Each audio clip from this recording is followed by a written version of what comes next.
Shalom chers auditeurs de l'émission Kanguka. Aujourd'hui nous sommes mercredi et vous allez tout de suite écouter l'émission de ce matin. Soyez bénis.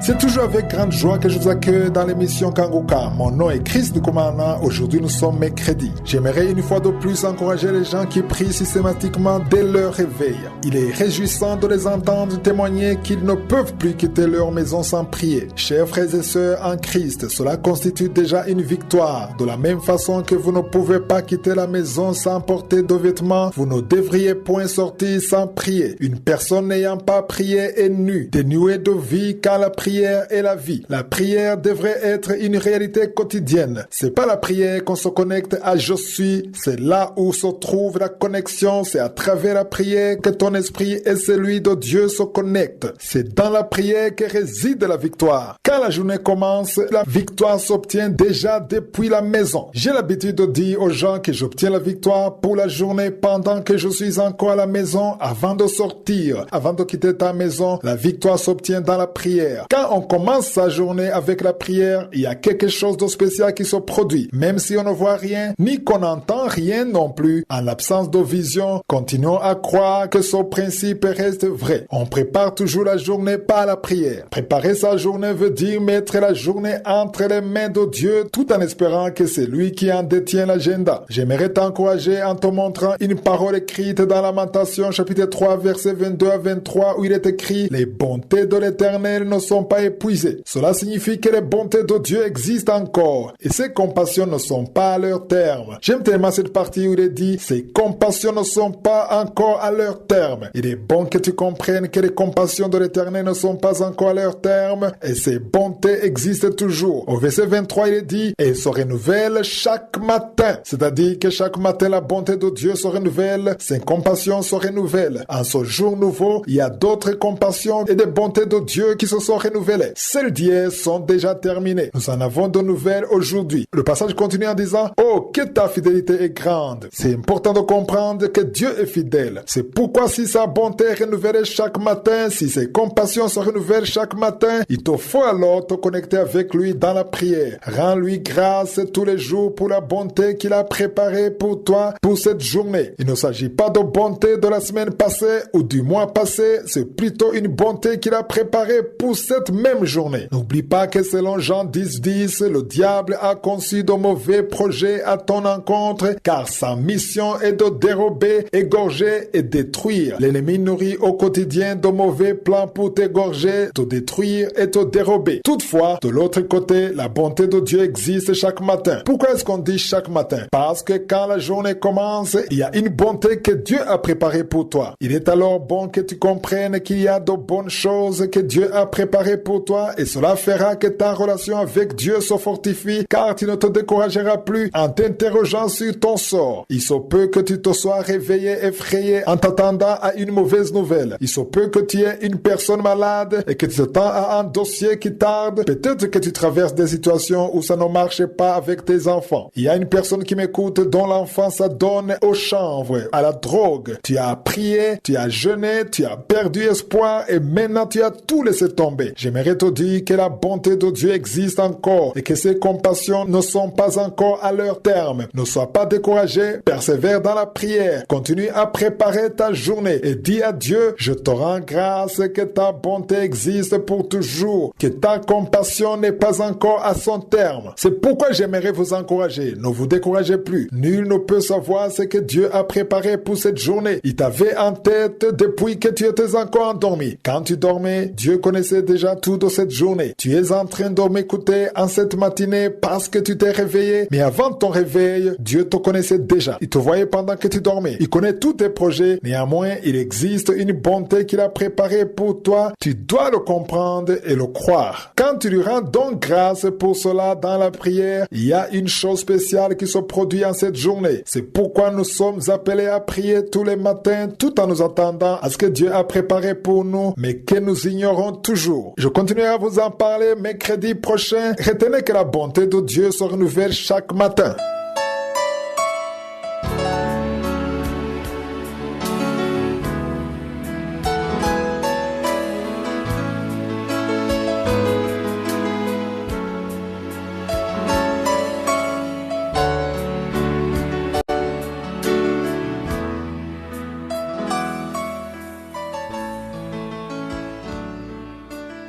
sommes à présent dans le moment dédié à l'enseignement. Nous étudions le livre de Paul à l'église d'Éphèse et poursuivons aujourd'hui avec le 5e chapitre. Ça fait un moment que je vous parle du rôle des femmes, de leur attitude, car dans Éphésiens 5, Paul écrit en leur montrant l'attitude qu'elles doivent adopter. Je vous ai suffisamment parlé de cela et précisé que Satan cherche à inverser l'ordre des choses, car son intention est de combattre la parole de Dieu. Là où la parole de Dieu recommande aux femmes d'être soumises à leur mari, Satan est en train de montrer que les femmes doivent être placées au même pied d'égalité que les hommes en toutes choses. La parole de Dieu dit « Soyez soumises à vos maris », mais Satan dit « Soyez au même pied d'égalité ». C'est le langage du monde. C'est pourquoi partout dans le monde, dans les grandes entreprises du monde, on est en train de combattre cette vérité en avançant que les hommes ont exagéré et ont commencé à abuser des femmes. Il est vrai que dans plusieurs pays du monde, aussi bien en Afrique que dans les pays du Golfe, on trouve que les hommes ont profité de la situation pour abuser de leurs femmes, au point d'en faire leurs esclaves. Toutefois, ce n'est pas ce que la parole de Dieu dit. C'est pourquoi aujourd'hui j'aimerais vous montrer l'attitude que les hommes doivent adopter selon la parole de Dieu. Satan utilise ses pensées pour combattre la parole de Dieu. Je vous ai dit que de nos jours, Satan est en train de travailler d'arrache-pied pour que les hommes se marient entre eux, que les femmes se marient entre elles. Et aujourd'hui, dans les pays occidentaux, des lois ont été adoptées, les hommes se marient entre eux et peuvent même adopter des enfants sous une couverture légale. Il y a des hommes qui décident de vivre ensemble comme couple et la loi leur autorise qu'ils peuvent même adopter des enfants s'ils le veulent. Toutefois, tout cela est contraire à la parole de Dieu. Ça émane simplement du plan de Satan de combattre la parole de Dieu. Aujourd'hui, l'Église considère tout cela comme une chose normale. Pourtant, cela n'est le pas si on s'en tient à la parole de Dieu, spécialement en Lévitique chapitre 18 verset 22 qui indique que ce que fait le monde va à l'encontre de la parole de Dieu. La parole de Dieu recommande aux femmes de se soumettre à leur mari en toutes choses, tout comme au Seigneur. La recommandation faite aux hommes est également exigeante. Il leur est recommandé d'aimer leurs femmes comme Christ a aimé l'Église et s'est livré lui-même pour elle. La plupart des femmes disent souvent que les recommandations faites aux maris sont faciles, alors que celles faites aux femmes ne le sont pas. Cependant, j'aimerais vous dire que si les maris mettaient en pratique ce que la parole de Dieu leur recommande, vous trouverez au contraire que la recommandation leur adressée s'avère plus difficile que celle faite aux femmes. C'est-à-dire qu'il doit livrer sa vie pour sa femme. Il doit prioriser les intérêts de sa femme devant les siens. Toutefois, les choses n'en sont pas là aujourd'hui. Aujourd'hui, les hommes veulent que ce soit leurs intérêts qui soient priorisés, ce qui est au contraire la parole de Dieu qui dit « Priorise la vie de ta femme ». Autrement dit, donne ta vie à ta femme